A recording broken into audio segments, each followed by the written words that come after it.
नमस्कार प्रिय बच्चों, हम आज के सत्र में कक्षा 12वीं के अध्याय 11 पी ब्लॉक तत्वों का रसायन, पी ब्लॉक तत्वों के रसायन और उसमें 18वां समूह के रसायन के समूह के बारे में हम पढ़ रहे थे।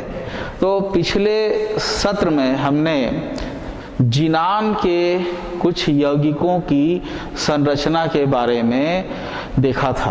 तो हम वहीं से शुरू करते हैं। जीनान के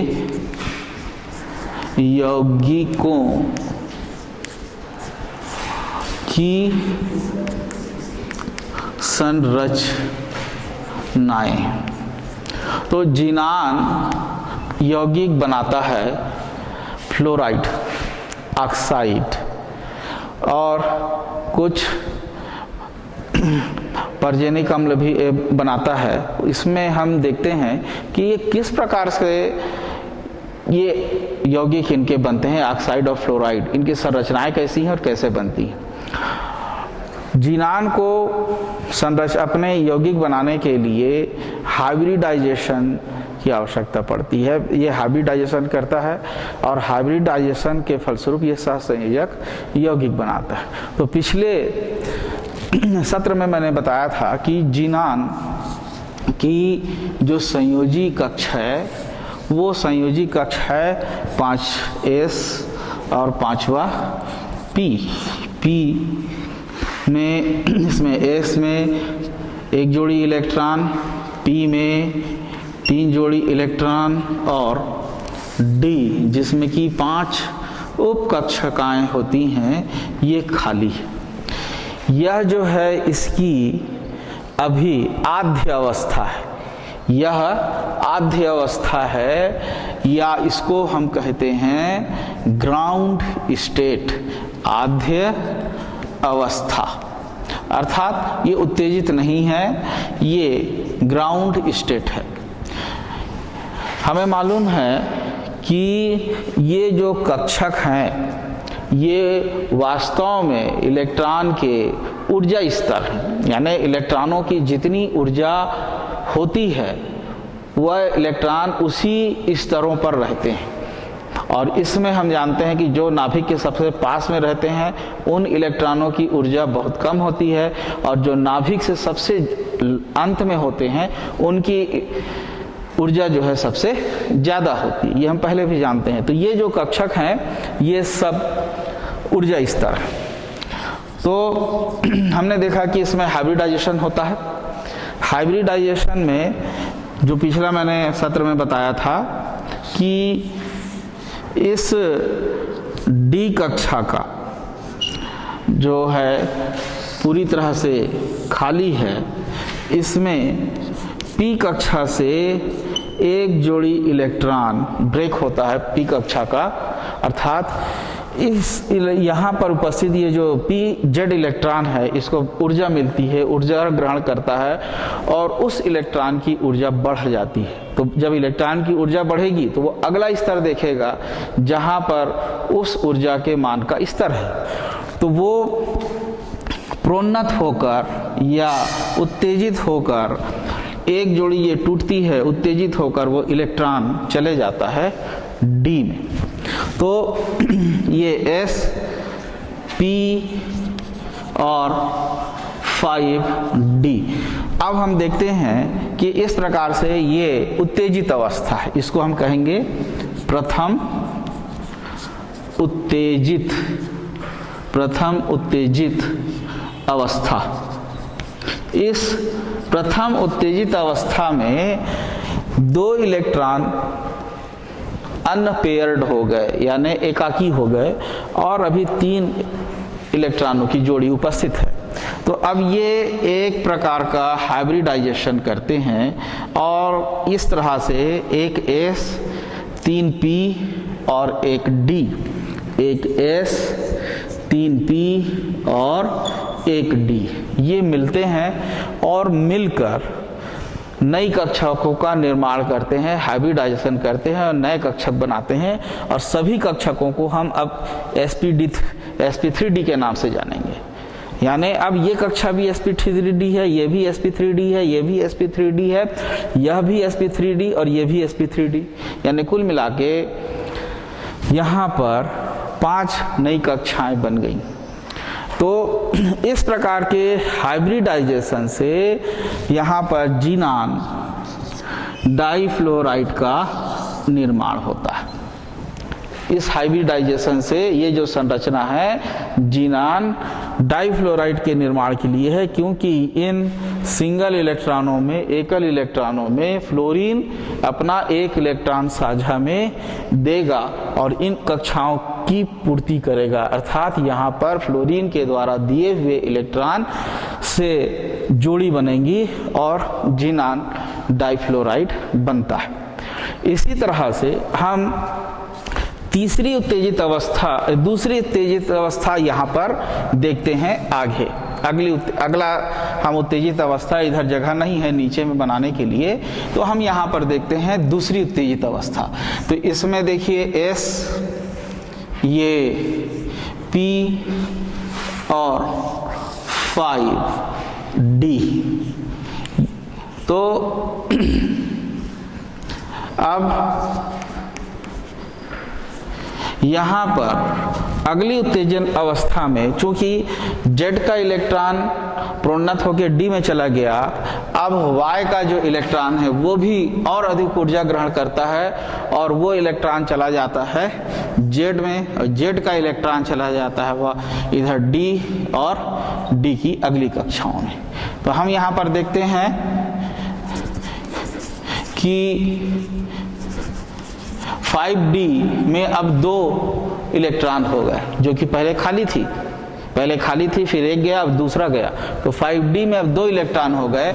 अब यहाँ पर एक नया हाइब्रिडाइजेशन होता है और इस नए हाइब्रिडाइजेशन का नाम है, अब देखिए गिन लेते हैं इन कक्षाओं को, एक S, 1 2 3 P और 2 D। तो इस हाइब्रिडाइजेशन का नाम है sp3d। इस हाइब्रिडाइजेशन में कुल हम देखते हैं 5 कक्षक लगे हैं और 5 कक्षकों के द्वारा 5 नए कक्षक बने और यहाँ पर कुल 4 इलेक्ट्रॉन जो हैं अयुग्मित हुए। तो ये जो है द्वितीय उत्तेजित अवस्था, यह जो है द्वितीय उत्तेजित अवस्था और इसके द्वारा sp3d2 का निर्माण हुआ, हाइब्रिडाइजेशन हुआ। और यहाँ पर ये 4 सिंगल इलेक्ट्रॉन जो हैं वो किसी भी परमाणु से 4 इलेक्ट्रॉन का साझा करने के लिए तैयार हैं, अर्थात उनको जब ये 4 इलेक्ट्रॉन मिलेंगे बाहरी परमाणु से तो वो यहाँ पर भरे जाएंगे और उनके बीच में बंध बनेगा, सहसंयोजक बंध बनेगा। और इसी के द्वारा ये जो संरचना है जीनान टेट्राफ्लोराइड के लिए, यह जो संरचना है जीनान टेट्राफ्लोराइड के लिए। उसके बाद हम तृतीय अवस्था को देखते हैं। अगली अवस्था जो है तृतीय अवस्था, हम यहाँ देखें तो तृतीय अवस्था में ये s ऑर्बिटल, 5 p ऑर्बिटल और 5 d ऑर्बिटल्स। इसमें हम देखें यहाँ पर अब s का इलेक्ट्रॉन की जोड़ी वैसे ही है। ये जो p कक्षा है इसमें से 2 इलेक्ट्रॉन तो d में जा चुके हैं। अब ये जो px है, इस px के भी इलेक्ट्रॉन उत्तेजित होते हैं और अधिक इलेक्ट्रॉन ग्रहण करके इनमें एक्साइटमेंट होता है और वे इलेक्ट्रॉन आगे की ओर चले जाते हैं इस तरह से। और ये इलेक्ट्रॉन जो है ये जो इलेक्ट्रॉन है यहाँ के वो चले जाते हैं यहाँ, और इस तरह से हम देखें तो अब D में 6 इलेक्ट्रॉन हो गए। सिंगल, एस में 3 इलेक्ट्रॉन सिंगल रह गए, एकल रह गए, और एस में भी ये 2 इलेक्ट्रॉन अभी भी उपस्थित हैं जोड़ी में। तो ये थी तीसरी उत्तेजित अवस्था। ये तीसरी उत्तेजित अवस्था, ये जो तीसरी उत्तेजित अवस्था है, इस अवस्था के द्वारा अब हम देखें कुल कितने ऑर्बिटल हो गए, यहाँ पर ऑर्बिटल्स हो गए s 1, 3p और 3d। तो यहाँ पर जो अब ये जो हाइब्रिडाइजेशन होगा यहाँ पर, इस हाइब्रिडाइजेशन को हम कहेंगे sp3d3, sp3 और d3, ये उत्तेजन होता है। तो अब यहाँ हम देखें कुल जो है 6 इलेक्ट्रॉन अनपेयर्ड, 6 इलेक्ट्रॉन अनपेयर्ड है, और इस 6 इलेक्ट्रॉन के अनपेयर्ड होने से यहाँ पर जिनान टेट्राफ्लोराइड के लिए ये हाइब्रिडाइजेशन काम करता है। किसके लिए? जिनान हेक्साफ्लोराइड के लिए। यहाँ पर 6 फ्लोरीन के परमाणु आएंगे और एक एक फ्लोरीन एक एक इलेक्ट्रॉन का साझा करेगा जिनान के साथ, 6 बंध बनेंगे सहसंयोजक, और जिनान हेक्साफ्लोराइड की संरचना यहाँ पर बनेगी। इस तरह से हमने इसको देखा। अब अगली उत्तेजन अवस्था और होती है। उस अगली उत्तेजन अवस्था में, ये तीसरी उत्तेजन अवस्था है, वो अगली उत्तेजन अवस्था और होती है जिसमें जिनान के सारे परमाणु सारे इलेक्ट्रॉन जो है सिंगल हो जाते हैं। यहाँ से हाइड्रोजन एस से 1 इलेक्ट्रॉन निकल जाता है, जो एस ऑर्बिटल है वहाँ से 1 इलेक्ट्रॉन निकलकर पी में चला गया, पी से 3 इलेक्ट्रॉन जो है ऑलरेडी पहले इस तरह से जा चुके हैं, अब चौथा इलेक्ट्रॉन आ जाता है। तो ये चौथी उत्तेजन अवस्था है। इस उत्तेजन अवस्था से जिनान टेट्रा ऑक्साइड का निर्माण होता है। इसमें हाइब्रिडाइजेशन sp3 होगा, इसमें हाइब्रिडाइजेशन केवल sp3 होता है, वो d ऑर्बिटल हाइब्रिडाइजेशन में भाग नहीं ले रहे हैं। इस वाले में किसकी कंडीशन के लिए मैं बता रहा हूं? किसके निर्माण के लिए? जिनान टेट्राऑक्साइड के लिए। यहाँ पर थोड़ा सा अपवाद है कि हम ये कहें कि ये D और sp सब मिल जाते, नहीं, केवल sp3 यहाँ पर हाइब्रिडाइजेशन भाग ले रहा है। लेकिन ये चौथी उत्तेजित अवस्था है इसकी। S में सिंगल है, P में 3 सिंगल हैं और D में 4 सिंगल है। लेकिन ये sp3d4 हाइब्रिडाइजेशन यहाँ पर जिनान टेट्राऑक्साइड बनाने के लिए नहीं होता। यहाँ पर कौन सा हाइब्रिडाइजेशन होता है? वो हाइब्रिडाइजेशन है sp3 वाला। तो इस तरह से जिनान अपने यौगिकों की संरचनाएं इसमें बनाता है, इस प्रकार के हाइब्रिडाइजेशन से। हम इसे जरा सा मिटाते हैं और देखते हैं जिनान डाइफ्लोराइड की संरचना कैसी होती है और उसकी ऑक्सीकरण अवस्था कैसी होती है। तो मैं यहाँ पर इन सभी उन्हें मिटा रहा हूँ, और ध्यान रहे कि इन्हीं sp3 और उसके आखिरी कक्षाओं में उपस्थित इलेक्ट्रॉनों की जो संरचनाएं हैं वो इन यौगिकों के निर्माण में आती। तो हम यहाँ पर देख रहे हैं जिनान के यौगिकों की संरचनाएं। तो उदाहरण है जिनान डाइफ्लोराइड, ये कैसे संरचना बनाता है। तो मैंने 4 प्रकार से अभी एक्साइटमेंट वाली संरचनाएं देखी थी, आपको बताई यहाँ पे कि किस प्रकार से sp और d में इलेक्ट्रॉन सिंगल होते चले जा रहे हैं। तो यहाँ अब ये जो पहली आद्य अवस्था है जिनान की, 5s में 2 इलेक्ट्रॉन है, 5p में 6 इलेक्ट्रॉन है, और ये 3 पेयर में है, जोड़ियों में है। जब इसको ऊर्जा मिलेगी और ऊर्जा मिलकर, ये अभी ग्राउंड स्टेट है, आधे, जब इसको ऊर्जा मिलेगी ये उत्तेजित होंगे और पीजेड इलेक्ट्रॉन उत्तेजित होकर चला गया डी में, पीजेड इलेक्ट्रॉन उत्तेजित होकर चला गया डी में, और यहाँ पर हाइब्रिडाइजेशन हुआ sp3d। sp3d में कुल कक्षाओं की संख्या हो रही है, यहाँ हम 5 देख रहे हैं।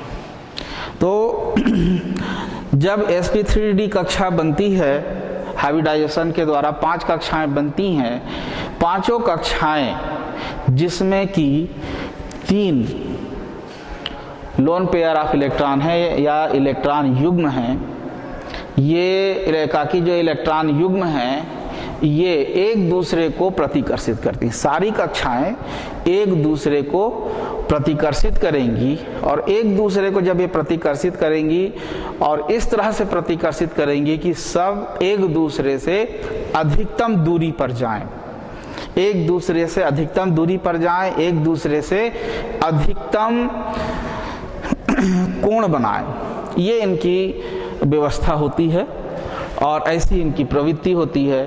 तो यहाँ पर हम देखते हैं sp3d में 1 2 3 ये 3 इलेक्ट्रॉन जो हैं पेयर में हैं। ये तीनों इलेक्ट्रॉन इस प्रकार से लोन पेयर एक दूसरे से अधिकतम दूरी या अधिकतम एंगल पर जाना चाहेंगे। तो ये एक प्लेन के रूप में, यानी एक सरफेस में ये बराबर बराबर एक दूसरे से कितना एंगल बना सकते हैं। क्योंकि हम जानते हैं केंद्र के जो वृत्त का जो आंतरिक टोटल एंगल होता है 360, तो ये 3 हैं, तो ये तीनों 3 भाग में बराबर बराबर बटेंगे और वो 120-20 का कोण बना लेती हैं। और ये जो चिन्ह है ये इनके कक्षाओं का है, sp3d कक्षा है 3, और ये तीनों एक दूसरे से एक त्रिकोणीय आकृति इस तरह से बना रहे हैं। अब जो बंध है ये 2 सिंगल, एक ऊपर और एक नीचे, तो यहाँ पर आकर फ्लोरीन इस जिनान से साझा करता है।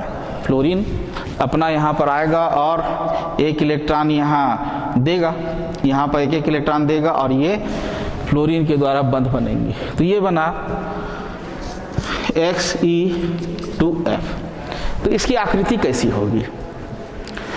इसकी आकृति वास्तव में जब sp3d होता है ये त्रिकोणीय बाइपिरामिडल होता है, ये त्रिकोणीय बाइपिरामिडल होता है। लेकिन यहाँ पर तो 3 लोन पेयर हैं, यहाँ पर कोई बंध नहीं बना, हमको सिर्फ बंध जो है इस तरह खड़ा दिख रहा है। तो ये जो आकृति है ये रेखी है। ये 3 लोन पेयर ऑफ इलेक्ट्रॉन यानी बंधनों इलेक्ट्रॉनों की वजह से इसकी आकृति अब हो गई रेखी। ये रेखी आकृति है। एंगल कितना हो सकता है हम ये समझ सकते हैं, आकृति को देख के रेखा में एंगल होता है कितना, 180 डिग्री का। अब यहाँ पर हम देखते हैं कि जिनान की ऑक्सीकरण अवस्था कितनी। तो चूंकि हमने यहाँ पर देखा है कि जिनान अब 2 इलेक्ट्रॉन का साझा करने जा रहा है, किसके साथ, फ्लोरीन के साथ, सिंगल सिंगल करके। तो जिनान की अब यहाँ पर ऑक्सीकरण अवस्था, ऑक्सीकरण अवस्था ये धन 2 है। यहाँ पर जिनान की ऑक्सीकरण अवस्था धन 2 है। तो ये हमने देखा जिनान डाइफ्लोराइड की। आगे हम चलते हैं जिनान टेट्राफ्लोराइड की संरचना के बारे में। जिनान टेट्राफ्लोराइड कैसे बनता है?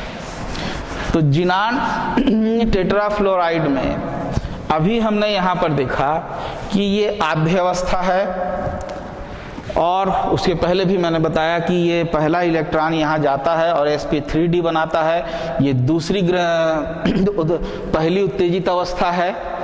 पहली उत्तेजित अवस्था के बाद हमने पहले देखा है कि दूसरी उत्तेजित अवस्था आती है, और दूसरी उत्तेजित अवस्था में यह इलेक्ट्रॉन भी यहाँ से निकलता है और चला जाता है कहाँ पर, डी में।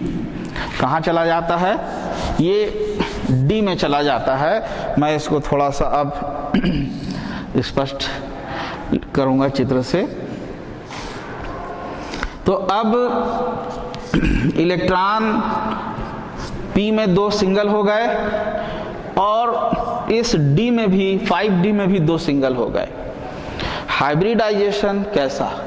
हाइब्रिडाइजेशन हो गया sp3 और d2, sp3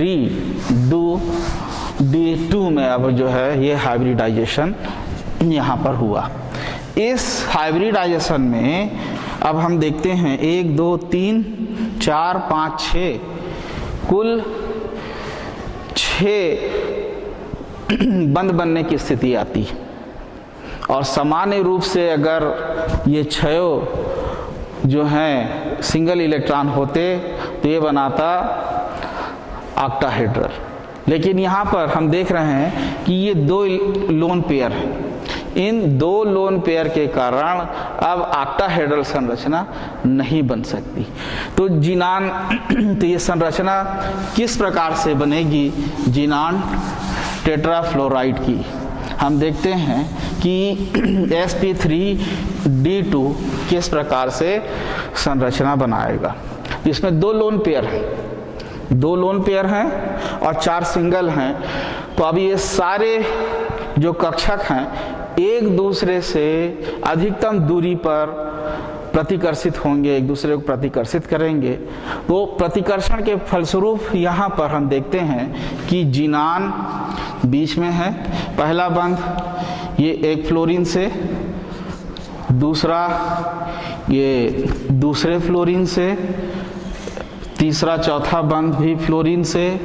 तो इस तरह से देखें ये जो संरचना आ रही है हमारे सामने में, ये आ रही है वर्गाकार, ये आ रही है वर्गाकार। इसके अभी 2 अन्य बचे हुए हैं, sp3d2 2 बचे हुए हैं जो कि लोन पेयर वाले, जो कि लोन पेयर हैं या एकाकी इलेक्ट्रॉन युग्म हैं। वो इस तरह से यहाँ पे उपस्थित हैं, यहाँ पर बंध नहीं बन रहा है।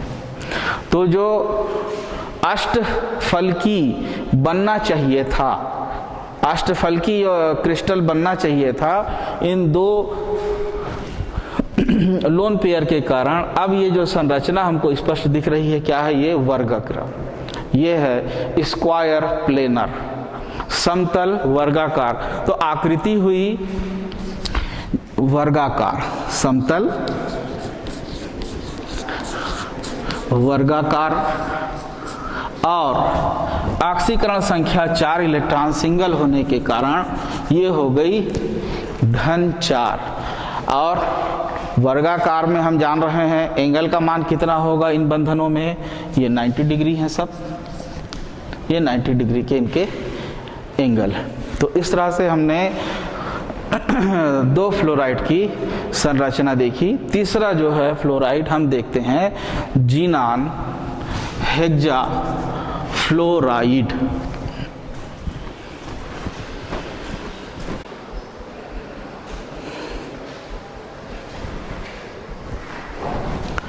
अब जीनान के यौगिकों में अगला यौगिक है जीनान हेक्सा फ्लोराइड। हम इसकी संरचना को देखते हैं।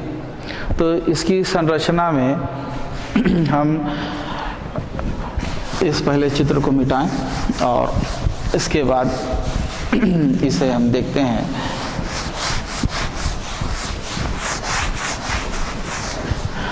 तो पहले जैसे कि अभी हमने देखा कि दूसरी उत्तेजित अवस्था में sp3d2 हाइब्रिडाइजेशन हुआ। अब यहाँ पर ये तीसरा जोड़ी जो इलेक्ट्रॉन की है, जो कि px में थी, ये भी उत्तेजित होती है और यह चले जाती है एक एक क्रमशः सारे इलेक्ट्रॉन उत्तेजना से ऊर्जा ग्रहण करके एक एक कक्षा आगे प्रोमोट होते चले जाते हैं। तो ये इस प्रकार की अब स्थिति या संरचना आ गई है उत्तेजन अवस्था में। ये तीसरी उत्तेजित अवस्था थी। यह जो थी तीसरी उत्तेजित अवस्था थी। और इस तीसरी उत्तेजित अवस्था में हम देखते हैं कि अब कुल कक्षकों की संख्या जो है S1 3P और D भी 3 हो गई, D भी 3 हो गई और हाइब्रिडाइजेशन का नाम हो गया या संकरण का नाम हो गया sp3d3। अब अब ये कैसे संरचनाएं बनेंगी? कुल यहाँ पर 6 और 1 7, एक जोड़ी यहाँ इलेक्ट्रॉन युग्म है, एकाकी इलेक्ट्रॉन युग्म है और 6 सिंगल इलेक्ट्रॉन है।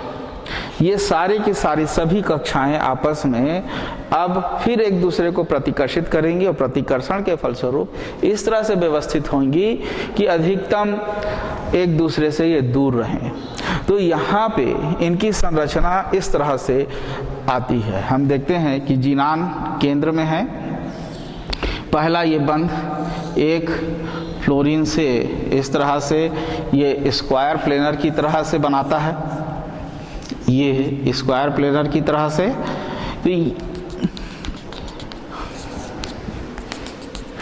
और ऊपर की ओर एक और नीचे की ओर एक और बंद और 5वां और 6वां फ्लोरीन आता है।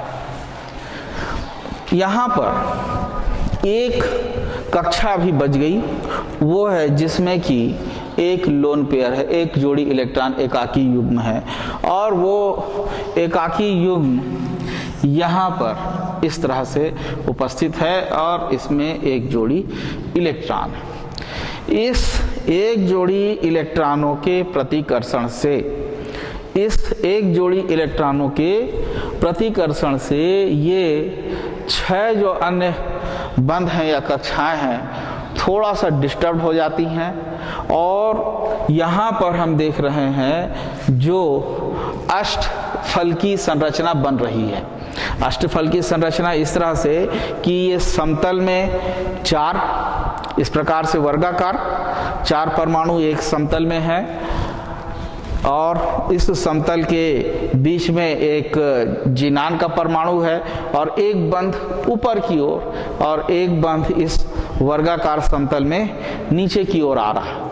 तो इस तरह से अगर हम सतहों को ऊपर वाले से इस तरह उतारें चारों तरफ तो ये ऊपर की ओर 4 फलक और नीचे से भी इस प्रकार से 4 फलक ये बनाएंगे। यहाँ से अगर इनको उतारते जाएं इन फलकों को तो ये ऊपर 4 सतह नीचे 4 सतह बनाती हैं और इसका जो नाम है वो है अष्टफलक। तो इसकी आकृति होती है अष्टफल की, ऑक्टाहेड्रल अष्टफल की आकृति है।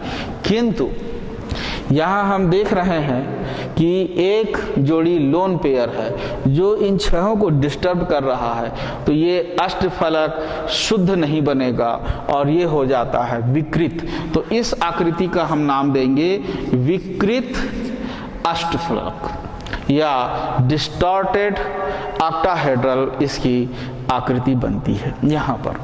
तो ये डिस्टॉर्टेड ऑक्टाहेड्रल इसमें बनती है। यहाँ पर हम जो हाइब्रिडाइजेशन देखे वो है sp3d3 है और ऑक्सीकरण अवस्था जो है, ऑक्सीकरण या ऑक्सीडेशन स्टेट जो है वो अब धन 6 है क्योंकि यहाँ पर 6 सिंगल इलेक्ट्रॉन उपस्थित है।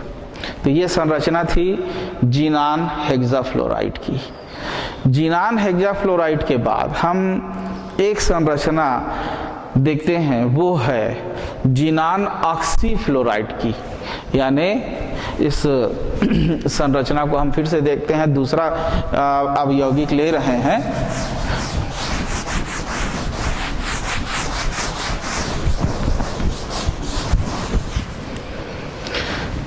यौगिक है जीनान ओ यानी XeOF2, ये ऑक्सीफ्लोराइड है। इसकी संरचना कैसी होगी? तो जीनान ऑक्सीफ्लोराइड की संरचना में यहाँ पर हम हाइब्रिडाइजेशन देखते हैं वो हाइब्रिडाइजेशन है sp3d, अर्थात ये पूरा हाइब्रिडाइजेशन इस प्रकार से नहीं होता। चलिए इसकी संरचना के लिए हम इसको मिटाकर फिर से हाइब्रिडाइजेशनों को देखते हैं। तो जैसे कि अभी आधे अवस्था है जीनान की, 5s में 2, 5p में 6, 5d खाली। तो ये है s ऑर्बिटल, इसमें 2 इलेक्ट्रॉन हैं 5s में। उसके बाद ये 5p है, इसमें 6 इलेक्ट्रॉन होने चाहिए, ठीक है। उसके बाद हम ये देख रहे हैं, और ये है 5d जो कि खाली होने चाहिए। कुल 5 d ऑर्बिटल्स होती हैं, 5d 5p।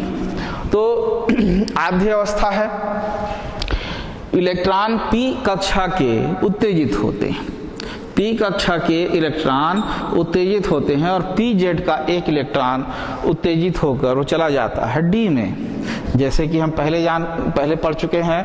तो यहाँ पर जो हाइब्रिडाइजेशन अब हमें यहाँ दिखाई दे रहा है, यह हाइब्रिडाइजेशन है sp3d, sp3 हाइब्रिडाइजेशन है।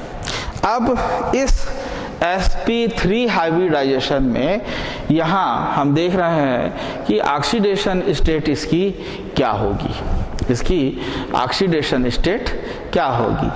तो यहाँ हमें दिखाई दे रहा है कि 2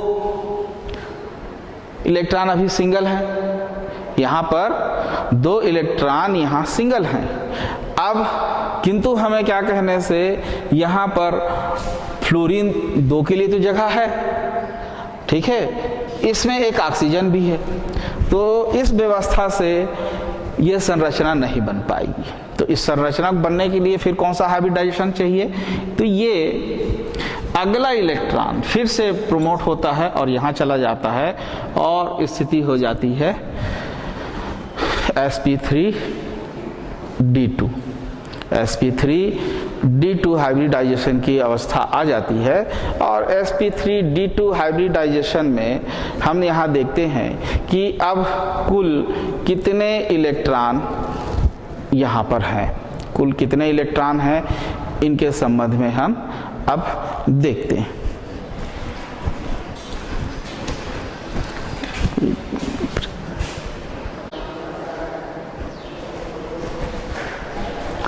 यहाँ हम देख रहे थे xenon oxy fluoride difluoride GXeOF2, इसका एक और यौगिक होता है वो XeO4 होता है। तो ये जो दूसरा, मैं इसके पहले हमने देखा था कि sp3d उसमें इसका निर्माण होता है और इस वाले ऑक्सीकरण अवस्था में दूसरे प्रकार का जो ऑक्सीफ्लोराइड है उसका निर्माण होता है। मैं केवल यहाँ पर अभी इनमें से एक की संरचना के बारे में हम देखने वाले हैं और इसको हम वापस sp3d में ही रखते हैं और इसके द्वारा जो संरचना बनती है जीनान ऑक्सीफ्लोराइड की, वो संरचना के बारे में देखते हैं। तो यहाँ पे हमें अभी जो 3 जोड़ियाँ दिखाई दे रही हैं, इन 3 जोड़ियों में से जो है 2 एकाकी रहेंगी और ये जोड़ी भी बंध बनाने के काम आएगी। यहाँ पर केवल 2 जोड़ियाँ ही एकाकी रह जाएंगी, यानी लोन पेयर ऑफ इलेक्ट्रॉन केवल 2 रह जाएंगे और ये जोड़ी जो है sp3d की, ये भी क्या कहने से कक्षा बनाने में भाग ले लेगी। तो इससे जो संरचना बनती है वो हम यहाँ पर देखते हैं। तो इसमें 2 लोन पेयर और ऊपर और नीचे की ओर फ्लोरीन तथा ये जो 2 लोन पेयर जोड़ियां थीं ये ऑक्सीजन से संबंधित हो जाती हैं और इस प्रकार से संरचना बनती है। इसमें फ्लोरीन की ऑक्सीडेशन स्टेट है 4, क्योंकि ये जोड़ियां भी आगे प्रमोट होती हैं, ये भी भाग लेती हैं, और लेकिन इसमें जो है आगे जो ये जाएंगी इस तरह से सिंगल होंगी, लेकिन हाइब्रिडाइजेशन केवल इसमें केवल हाइब्रिडाइजेशन में केवल भाग यहीं तक लिया जाएगा। हाइब्रिडाइजेशन में केवल भाग sp3d ही लेगी, एक डी, 3 p और एक s, यही हाइब्रिडाइजेशन में भाग लेगी। तो यहाँ पर जो संरचना बनी जीनान यानी XeOF2 की, वो होती है टी शेप की। आकृति इसकी हुई टी आकार, आकृति जो है टी आकार का है, और ऑक्सीकरण अवस्था इसकी है 4। यहाँ पर जीनान की ऑक्सीकरण अवस्था 4 है। इसी प्रकार से जब अगला यहाँ पर इलेक्ट्रॉन, अभी थोड़ी देर पहले हमने देखा था sp3d2 में जाती है, तो जो संरचना बनेगी वो जो है जीनान O यानी XeO4 की होती है। तो हम उसमें आगे ना जाके अगला हमारा जो संरचना है, इसके कुछ ऑक्साइड की भी संरचना देख लेते हैं। तो ऑक्साइड की संरचना में हम यहाँ पे अगला ऑक्साइड है जो है, ऑक्साइड की संरचना हम यहाँ देख लें। पहला जो ऑक्साइड लेते हैं O3, XeO3, ये जो है जीनान का ऑक्साइड है, 3 ऑक्सीजन है। इसमें जो हाइब्रिडाइजेशन जो है वो किस प्रकार से होगा, जबकि यहाँ पर सिंगल इलेक्ट्रॉनों की संख्या कितनी है इसको हम देखते हुए, तो इसमें क्या होता है कि पहली ऑक्सीकरण अवस्था जो है, पहली ऑक्सीकरण अवस्था मतलब उत्तेजित अवस्था, फिर दूसरी उत्तेजित अवस्था और फिर तीसरी उत्तेजित अवस्था। 3 उत्तेजित अवस्थाओं में हम देखते हैं कि सारे इलेक्ट्रॉन p कक्षा के वो प्रोमोट होकर चले जाते हैं d में।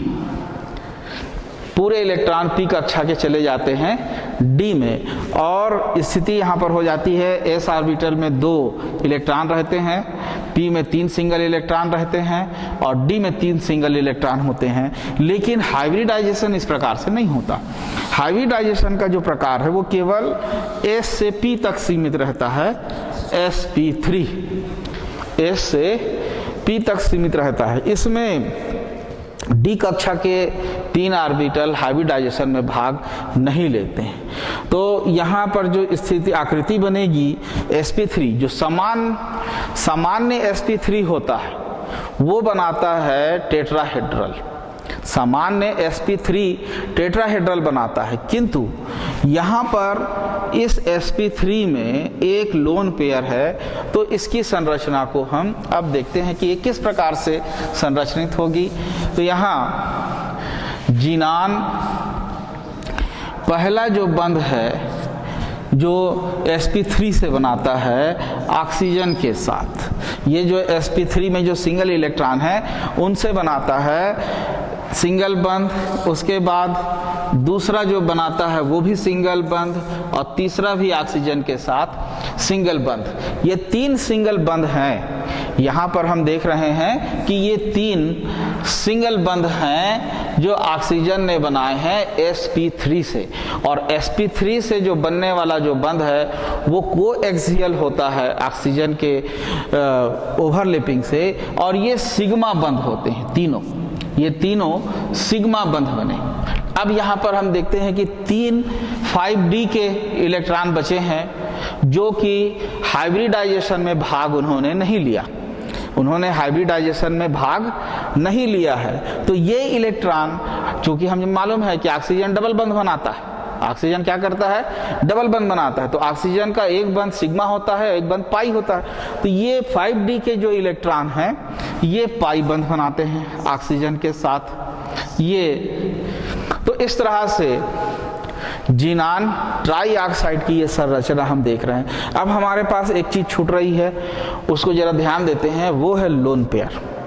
वह जो है लोन पेयर, और ये लोन पेयर जो इलेक्ट्रॉन है इन तीनों बंधनों को प्रतिकर्षित करता है, इन तीनों बंधनों को, डबल बॉन्ड्स को प्रतिकर्षित करता है।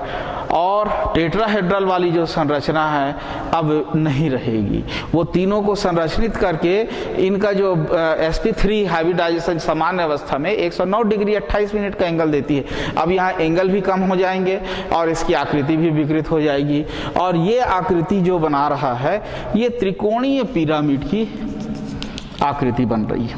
ये आकृति जो है त्रिकोणी है और पिरामिड, इसे हम, इस आकृति को हम कहेंगे त्रिकोणी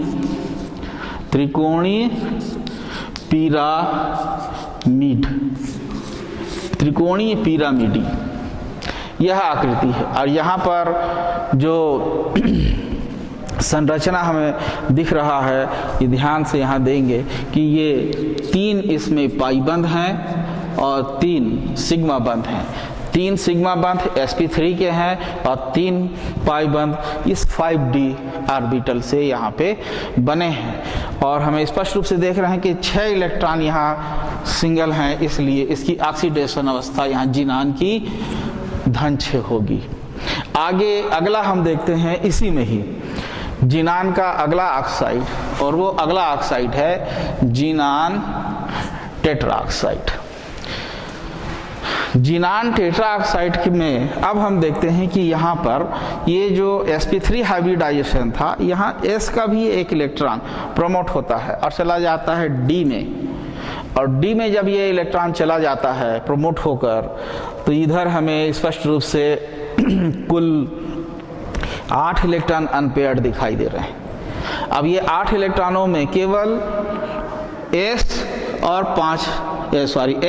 p के 3 यहाँ पर फिर sp3 हाइब्रिडाइजेशन होता है। इस sp3 हाइब्रिडाइजेशन में अब यहाँ चूंकि कोई लोन पेयर ऑफ इलेक्ट्रॉन नहीं है, इसलिए ये जो बनाएगा अगली संरचना वो बनती है त्रिकोणी ना होकर अब टेट्राहेड्रल बनेगी, अर्थात चतुष्फलकी बनेगी, समचतुष्फलकी बनती है ये संरचना।